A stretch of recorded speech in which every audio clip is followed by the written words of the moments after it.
The loudest voice doesn't always lead. It's the calm, focused presence in the room, the one who says little but moves with intent, that ends up in control.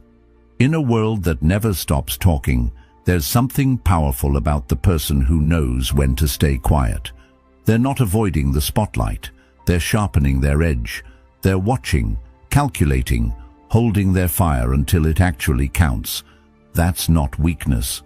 That's real strength. And in today's world, that kind of control is rare. We've been trained to think we need to speak up, prove ourselves, show everything we're working on. But the truth is, the more you explain, the more you lose your edge. The more noise you make, the easier it is to miss the bigger picture. There's a reason the Stoics trained themselves to stay composed, to hold their thoughts, to act when the time was right, not just to feel wise, but to win where others fell apart. And that's what we're diving into today, the strategy of silence. Not silence as avoidance, but silence as strength, as power, as the ultimate move in a noisy world that's obsessed with attention. If that sounds like something you need right now, stick around, because what you'll take from this isn't just motivation, it's a new way of showing up in the world. And if you're someone who appreciates content that cuts through the fluff and helps you build real strength from the inside out, do me one simple free favor. Tap that subscribe button. It lets me know this message is reaching the people who actually need it. Let's get into it. Have you noticed that the strongest presence in a room is rarely the loudest voice? It's the one who doesn't interrupt, who listens, weighs, waits, and then when they speak, everyone leans in. It's not magic. It's not even mystery. It's mastery. Mastery of emotion. Mastery of impulse, mastery of energy. In a time when so many are desperate to be heard, the one who chooses not to speak too soon becomes magnetic. They draw attention not by reaching for it, but by deserving it, because silence signals control, not just over the room, but over the self. And that kind of control is rare. It tells people, this person doesn't need to dominate the space, because they already dominate themselves. Socrates once said, "The beginning of wisdom is the definition of terms." But you can't define anything clearly, especially yourself, if your thoughts are constantly spilling out before they're even fully formed. A person who restrains their words isn't hiding, they're thinking, sharpening. Most people confuse noise for value. They believe if they talk more, they'll be perceived as smarter, stronger, more important. But noise rarely builds anything. It only fills the space where intention could have lived. Power doesn't come from how much you say. It comes from the strength of what you choose not to say. When you stop reacting out of ego, stop explaining out of fear, stop justifying just to be accepted, you stop bleeding your energy. And what happens in that silence? You create space, not just around you, but within you. And that space becomes a forge, a place where your thoughts get refined, your presence grows sharper, and your movements carry more weight. Carl Jung put it simply, your vision will become clear only when you look into your heart. Who looks outside dreams, who looks inside awakens. Silence is the door to that awakening. It's where you start separating your real self from the performative version that's always trying to be liked, noticed, or validated. We leak so much of our strength through unnecessary speech. Every time you speak just to fill silence, just to be included, just to feel important, you're spending energy that could have been invested in action. Worse, you sometimes give away your plans before they've taken shape. You inflate them with attention before they've even had time to breathe. And then, when the time comes to act, the motivation is already gone. Plato said, "Wise men speak because they have something to say, fools because they have to say something." It's a sharp line, but there's truth in it. When you operate from a place of internal security, you don't feel the need to explain every move or narrate every goal. You let your results do the talking. You let your progress, slow, focused, undeniable, build the story for you. There's something deeply empowering about moving in silence. You stop chasing applause and start chasing depth. You learn to sit with your ideas before turning them into announcements. You wait for your instincts to confirm what your ego might have already tried to declare. And when you finally act, it's not about proving anything. It's just who you are now. No fanfare, no big speech, just action. Clean, strong, deliberate. And here's what's beautiful. When people finally notice, you don't need to say, "I told you so." You don't even need to look back. You've already moved on to the next thing. That's how powerful silence becomes when you master it. It gives you momentum that isn't dependent on anyone's reaction. Aristotle once said, "Knowing yourself is the beginning of all wisdom." But that kind of knowing doesn't happen in noise. It happens in stillness, in reflection, in moments where you don't feel the need to defend or declare anything. Because when you're not busy performing, you start listening. And when you start listening, you start learning about others, about your environment, and most importantly, about yourself. That's when you stop being reactive. You become strategic. You stop saying, "Here's what I'm going to do," and start asking, "What actually needs to be done?" And you do it, quietly, fully, without wasting words. When you talk about a goal, your brain gives you a hit of satisfaction, as if you've already done the thing. The applause comes early, the reward feels real, and because you've already tasted the praise, the hunger to actually follow through starts to fade. That fire, that edge, it dims, not because you can't do it, but because you already felt like you did. And that's a trap more people fall into than they realize. Good intentions, loud announcements, but very little to show for it later. So instead of announcing your next move, build it in silence. Let your effort speak before your voice ever does. When you talk, make it count. Speak only when it adds something real, something strong, something necessary. Otherwise, keep your focus locked in and your mouth closed. That's silence. That's not weakness. That's your strategy. That's your advantage. Think of a master chess player. They don't rush. They don't get emotional. They don't try to show off. They study the board, read the room, calculate the patterns. They wait. And then, with one quiet, precise move, they flip the game. Not because they moved first, but because they moved right. That's what silence gives you. Space to think clearly, space to move wisely. This kind of discipline isn't passive. It's actually the most active mindset you can carry. It takes strength to hold your ideas close, to work without clapping for yourself, to build quietly while the world watches someone else. Silence isn't sitting back. It's being deeply involved, but with a kind of energy that doesn't leak. It's like aiming before firing instead of shooting wildly and hoping something lands. Carl Jung once said, "Who looks outside dreams. Who looks inside awakens." You can't build anything meaningful if your energy is always pointed outward, toward other people's opinions, toward empty praise, toward the need to be seen. Silence is the turn inward. It's where you stop reacting and start creating, where you stop proving and start building. When you don't feel the need to broadcast every thought or declare every intention, you take back control. Your focus becomes sharper. Your decisions become more intentional. You move with purpose instead of impulse. And when the results finally arrive, they're undeniable, because they weren't just talked about, they were earned.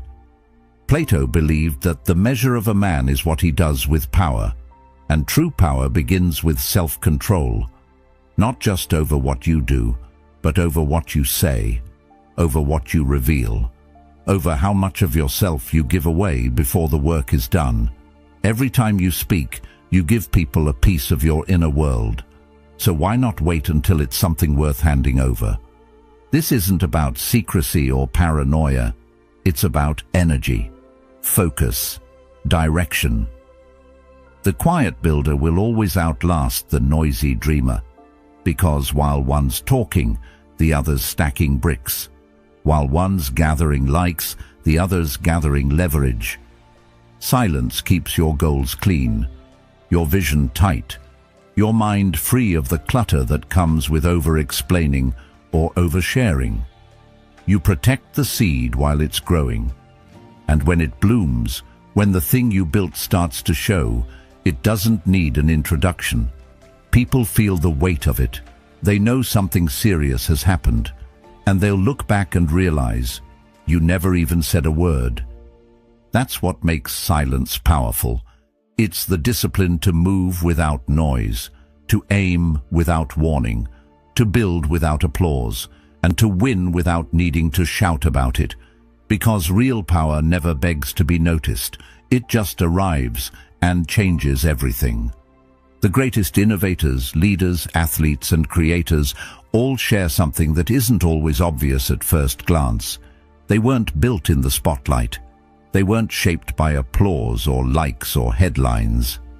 They were forged in silence, in the quiet hours, behind the scenes.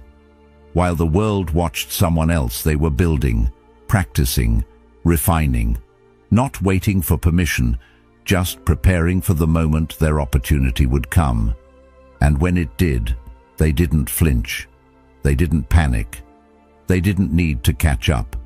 They had already done the work, long before anyone was paying attention. But here's the thing most people miss. The real noise doesn't always come from the outside. It's not just the opinions, the distractions, or the competition. It's that voice inside your own head, the one that never seems to stop, the inner critic that questions every step, the doubter that whispers, "What if you fail?" The overthinker that finds 1,000 reasons to wait, to delay, to hold back. That's the voice that derails more potential than any outside obstacle ever could. Carl Jung once wrote, "Until you make the unconscious conscious, it will direct your life and you will call it fate." And that's the danger of inner noise. It feels like truth. It dresses up as logic, as caution, as being smart. But really it's fear in disguise. It's the part of you that's afraid of what happens if you actually step into your full power. Because that version of you, the focused, disciplined, unstoppable version, it doesn't need the constant commentary. It doesn't need approval. It just moves. Silence isn't just about holding your tongue in public. It's about learning to stop debating with yourself in private. It's refusing to be pulled into every mental spiral that starts with, "What if?" Because when your mind is crowded with that kind of noise, your vision gets cloudy. You miss the signs. You miss the moments that were meant for you. The mind becomes so busy trying to keep up with imagined problems that it can't see the real solutions that are right there. Quiet, subtle, waiting. When you start to silence that inner chaos, something powerful happens. You start hearing what was buried underneath, that intuitive voice, that gut instinct, the part of you that knows what needs to be done and when. You notice patterns, little things others ignore. You catch opportunities that seem invisible to the noisy mind. You see connections between things that on the surface don't look related, but deep down they are. Plato once said, "The first and greatest victory is to conquer yourself." And that's exactly what silence helps you do. It clears the path to self-awareness. It strips away the distractions long enough for you to actually hear yourself. Not the version shaped by anxiety or pressure, but the one that exists beneath all of that. The version that's calm, focused, clear. You start to realize that discipline isn't just about external action. It's also about internal alignment, about knowing when to challenge a thought and when to let it pass, about knowing when your mind is helping you And when it's holding you hostage, the strength to sit in silence and not reach for a screen or a distraction or a quick fix, that's real mental toughness. Because that silence is where growth begins. It's where clarity happens. It's where strategy gets refined. Socrates believed that an unexamined life is not worth living. But you can't examine anything if you're always talking over yourself. You need space, stillness, a break in the noise so you can actually see. And the truth is, the deeper your silence, the stronger your insight. Because clarity isn't loud, wisdom doesn't shout, and the most important realizations in life rarely come wrapped in flashing lights. They arrive like whispers, and if your mind is too loud, you'll miss them. Here's a question. When was the last time you truly sat with yourself in silence? No music, no scrolling, no distractions, just you, your thoughts, and the uncomfortable clarity that shows up when you stop running. It's not easy. Most people can't sit still because when the noise dies down, their insecurities surface. But that discomfort, that's your edge. If you can face it without flinching, you've just built a kind of strength that no external noise can touch. It's not about becoming cold or detached. It's about developing the kind of composure that doesn't crumble under pressure. Being unmoved doesn't mean you don't feel. It means your feelings don't own you. That pause between stimulus and response, that's where your power lives. React less, respond better. Because reaction is impulsive, response is intentional. And that's the space where real influence begins. Not from force, but from calm control.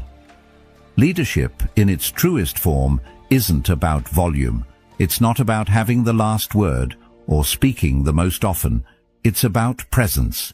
It's about the energy you bring into a room before you even say a word. The silent leader doesn't demand attention. They command it. Not through noise, but through clarity, through stability, through stillness. People feel it. They lean in. Not because you raised your voice, but because when you do speak, it's clear that you've thought before talking. That kind of influence can't be faked. It's built in silence, in restraint, in watching, in reading the room, in understanding the temperature before jumping into the fire. Aristotle said, "He who cannot be a good follower cannot be a good leader." And to follow well, you must first listen well. The quiet leader listens not just to reply, but to understand, to notice what others miss, to fill the gaps no one else sees because they were too busy trying to be heard. And that's the essence of using silence as strategy, not just as a personal discipline, but as a powerful tool in the real world. Think about walking into a negotiation. The room has tension, agendas, egos. Everyone's waiting to prove something. But you wait, you listen, you let the silence work for you. People start filling it, revealing more than they intended. And then, when the time is right, you speak. Not a lot, just enough. But every word lands with impact. That's precision over volume. That's how you flip the game without raising your voice.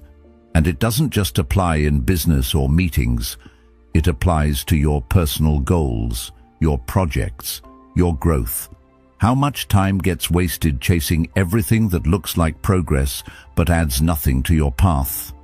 The scrolling, the comparing, the overcommitting. It's movement, sure, but not momentum. Not all effort is effective. Not all action is aligned. Plato once said, "The excessive increase of anything often causes a reaction in the opposite direction." And he was right. Too much scattered energy eventually creates burnout, confusion, and regret. That's why silence matters. It forces you to choose, to prioritize, to subtract. Instead of trying to be everywhere and do everything, the silent strategist moves with intention. They say no more often. They go deep instead of wide. And that depth, that focused, quiet depth, That's what produces the kind of results that can't be ignored, even if no one saw the work being done. So much of winning in life isn't about speed. It's about direction. And you only find direction when you stop long enough to ask yourself, what actually matters right now? Not what's trending, not what everyone else is chasing, just what's true for you, what moves your mission forward, what aligns with who you are becoming. Silence clears the fog. It reminds you that you don't have to respond to every stimulus, jump at every opportunity, or explain yourself every time someone doesn't understand. You just keep building, quietly, relentlessly, with your eyes open and your energy intact. Silence teaches you something that noise never will, the value of subtraction. In a world that constantly pushes more, silence pulls you back toward less but better. It sharpens your attention. It shows you where you're leaking energy.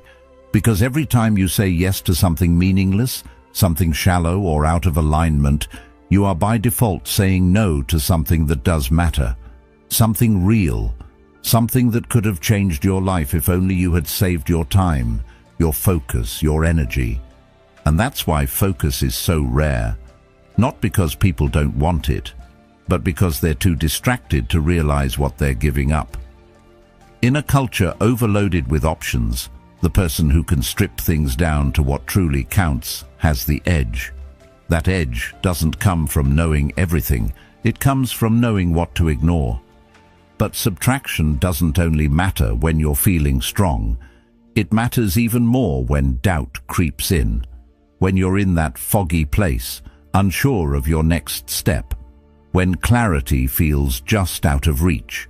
Those are the moments that reveal who's trained themselves to sit still and who scrambles for a quick fix. Because silence, in those moments, isn't a void. It's a mirror. It reflects back the version of you that's been buried under distraction. It strips away the filters. No applause, no opinions. Just you, looking at the truth of who you are and who you're not. Carl Jung once said, "People will do anything, no matter how absurd, to avoid facing their own soul." But silence doesn't let you run.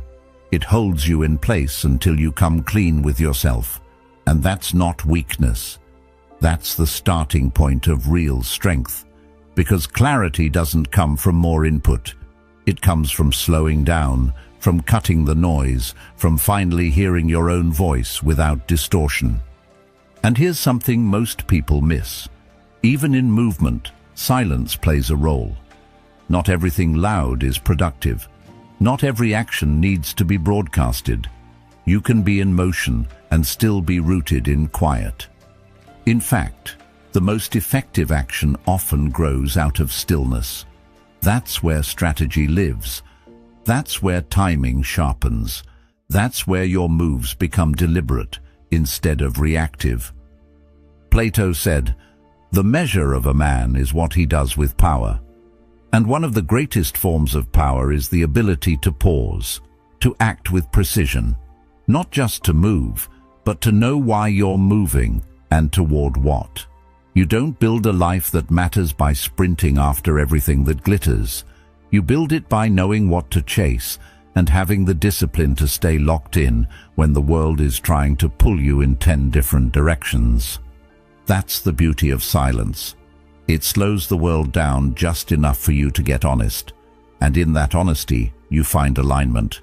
And in that alignment, your actions finally start to mean something. They're not just habits, they're not just reactions. They become decisions you stand behind. Movements that reflect who you've chosen to be, not who you've been pressured into becoming. Because greatness doesn't come from intensity alone.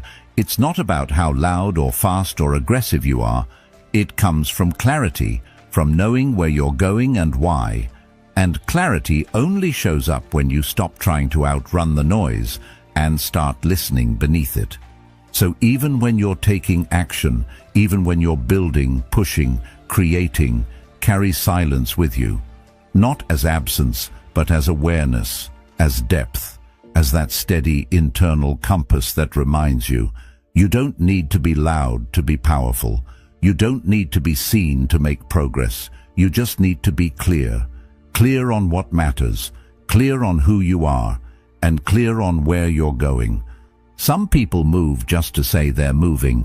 They rush into action not because it's time, but because stillness feels uncomfortable. They confuse motion with progress, noise with meaning.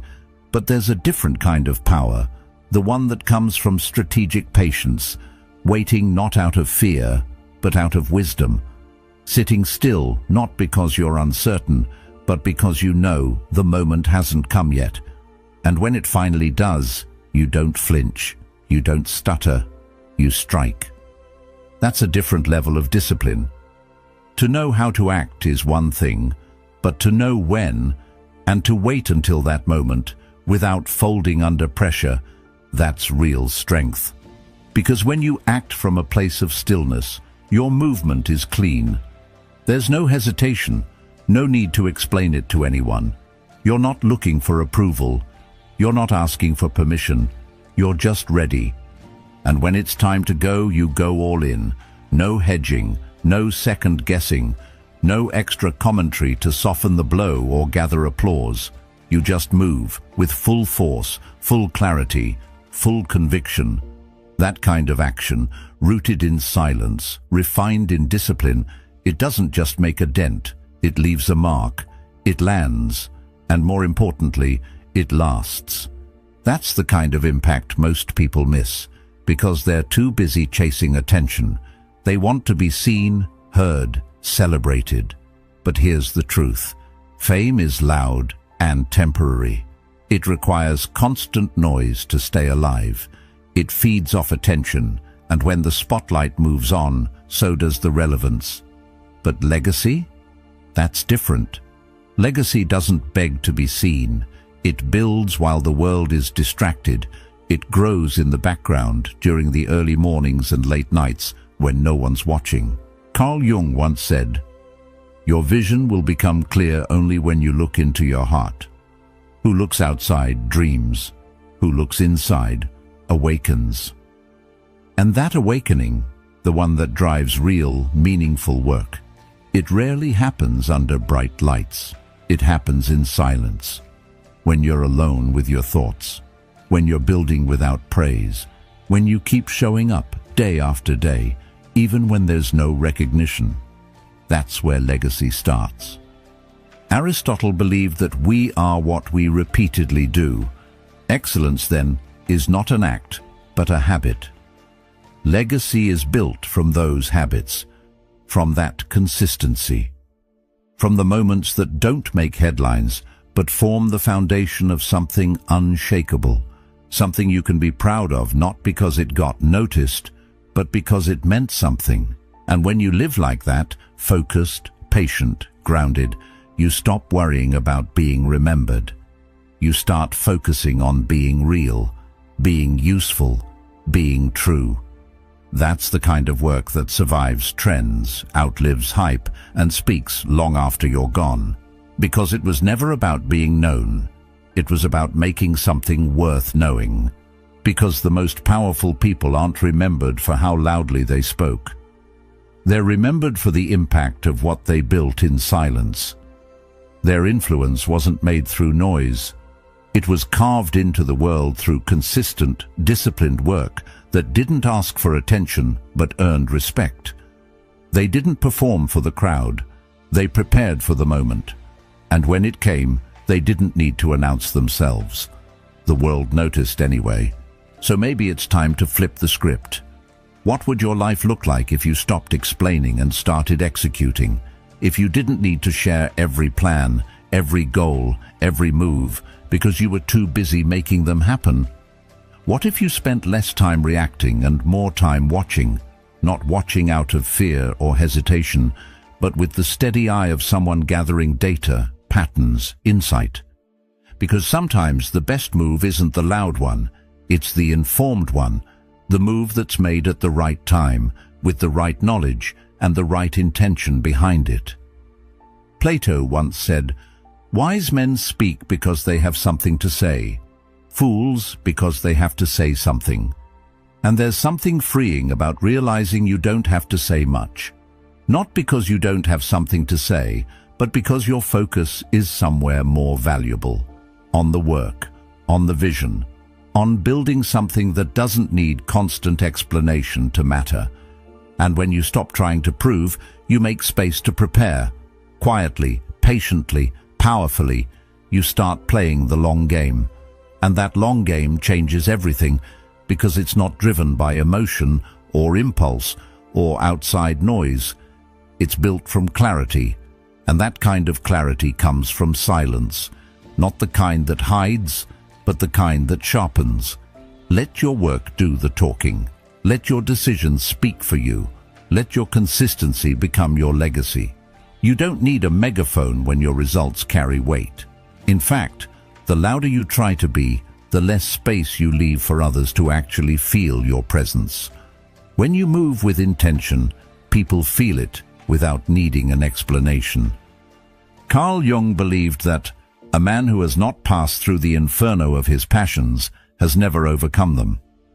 And silence is often where that inner fire is faced, not in the chaos of performance, but in the quiet of preparation. That's where character gets refined. That's where depth is built. And once you've walked through that process, once you've learned to be still in the storm, you become the person who doesn't flinch when the pressure's on. In a world full of noise, be the signal. The one who speaks less but says more. The one who doesn't posture but still commands the room. The one who doesn't need the last word because their actions already close the conversation. And always remember, the deepest waters make the least noise. The strongest people don't broadcast their strength. The loudest voice in the room might catch attention, but it rarely leads. It's the quiet one, the still one, the one who waits, who listens, who executes, that ends up shaping the future. Because silence, when it's disciplined, intentional, focused, isn't just a personality trait. It's a strategy, one that wins battles without ever needing to raise a voice, one that prepares in the shadows and rises when it matters most, one that builds things that last, long after the noise fades. That's the kind of power worth chasing, not the kind that needs to be seen to be real, but the kind that works quietly and transforms everything it touches. In the end, it's not about how loud your voice is, it's about how deep your impact runs. Let your silence shape you, let your actions speak for you, and when the time comes, let your results be undeniable. If this message stirred something in you, there's more waiting. Watch one of the videos on your screen now. It just might be exactly what you need next.